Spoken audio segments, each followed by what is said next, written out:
যেকোনো পরিবেশে সকলের সাথে মানিয়ে নেওয়াটা খুব কষ্টকর। যদি হয় অচেনা জায়গা, কিন্তু আমার ছেলেটা মাশাআল্লাহ সকল পরিবেশের সাথে মানিয়ে নিতে পারে। এটা আমার জন্য খুব প্লাস পয়েন্ট। তো হ্যালো গাইস, আসসালামু আলাইকুম। আপনারা সবাই কেমন আছেন? আমি আলহামদুলিল্লাহ আপনাদের দোয়ায় ভালো আছি।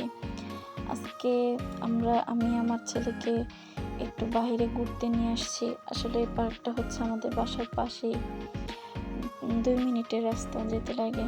তো দেখতেই পারতেছেন এই মাঠটার মধ্যে ওকে নিয়ে আসছি খেলাধুলা করার জন্য। তো এই মাঠের চার পাঁচটা সবুজ, মাঝখানে শুধু বাচ্চাদেরই খেলা রাইডগুলো আছে। তো আমার ছেলেটা এখানে গেলে ওর মনটা খুব ভালো হয়ে যায়। তো অনেকদিন ধরে ও বাইরে যাওয়ার জন্য খুব কান্না করতেছিল, আর বাইরে বলতে এই মাঠে যাওয়ার জন্য সবসময় কান্না করে। তো আজকে সময় সুযোগ হয়ে উঠছে, তাই ওকে নিয়ে আসলাম। তো দেখতেই পারতেছেন আমার ছেলেটা তার ফ্রেন্ডদের কাছে যাচ্ছে। তো আসলে এই জায়গায় ও কাউকে চিনে না তেমন, তারপরও আলহামদুলিল্লাহ সকলের সাথেও সুন্দরভাবে মানিয়ে নিতে পারে, ক্লোজলি ফ্রেন্ড করে নিতে পারে। তো দেখতেই পারতেছেন ও একটার পর একটা রাইড খুঁজতেছে কোনটা ওর মন মতন হবে, কিন্তু কোনোটাই ওর মন মতন হচ্ছে না। প্রায় প্রথম তো সবগুলা রাইড দিতে খুব ভয় পাইতো। তো এই বাচ্চাটাকে দেখতেছেন, এটার সাথে ওর ভালো সম্পর্ক হয়ে ওঠে, ও ওর সাথে খেলাধুলা করতেছে। তো যখন আবার এই বেবিটা চলে যায় তখন ও প্রচুর কান্না করতেছিল, প্লাস ওই বেবিটাও কান্না করতেছিল। ওই বেবিটা তো ইয়ামিনকে রেখে যাবেই না। তো যাই হোক, অর্থে এখন খেলার সময় কিছুক্ষণ সময় আর খেলতেছে।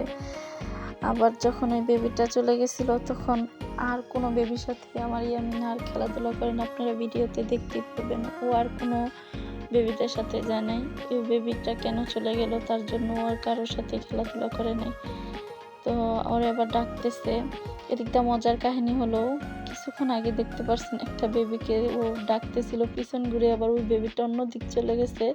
তো আবার ও কি করছে, ওই বেবিকে ও আর পিছন ঘুরে আর খুঁজে পাচ্ছিল না। তো সামনে আবার এই বেবিকে দেখছে, দেখে ভাবছে ওই ছোট বেবিটাই।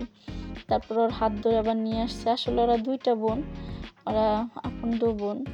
তো ওকে নিয়ে আবার এই রাইডের মধ্যে বসলো। তারপর কিছুক্ষণ পরে ও পিছন তাকায় দেখে ওই ছোট বেবিটা আবার আসতেছে।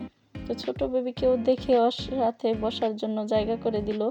এই বেবিটা চিন্তা করতেছিল কার কাছে যায় বসবে, ওর বোনের কাছে না ইয়ামিনের কাছে। তো অবশেষে ইয়ামিনের কাছে যায় বসছিল।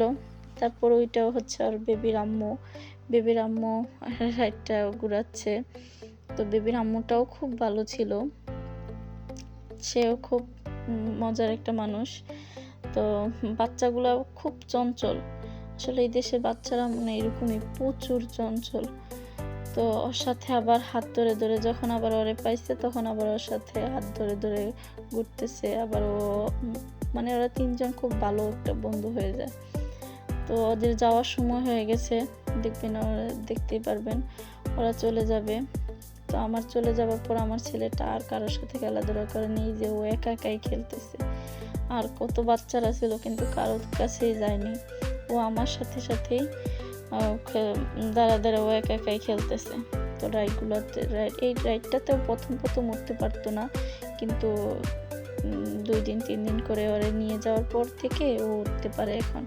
এখন আলহামদুলিল্লাহ সবগুলা রাইডে ও উঠতে পারে। শুধু পাশের একটা রাইড ছিল, ওই রাইডটা বাদেও সবগুলাতেই উঠতে পারে। এই যে এই রাইডটা তো অনেক চেষ্টা করে ওঠার জন্য, কিন্তু পেরে ওঠে না। তারপরে দেখেন উল্টা দিক দিয়ে ঘুরে যেতে পারেন, উল্টা দিক দিয়ে ঘুরে তারপর ওই রাইডটা, আসলেও সবগুলো রাইডই খুব এনজয় করছিল। তো আমাদের বাসায় যাওয়ার সময় হয়ে গেছে, আর আপনাদের কাছ থেকেও বিদায় নিয়ে নিই। যাদের এই ভিডিওটি ভালো লেগেছে অবশ্যই আমাদের পেজটিতে ফলো দিয়ে যাবেন। ভিডিওটিতে একটি লাইক, কমেন্ট, শেয়ার অবশ্যই করবেন। দেখবেন আপনাদের কাছ থেকে আমি এখন লাইক দিতে বলবে। তো প্লিজ লাইক, কমেন্ট, শেয়ার। আল্লাহ হাফেজ।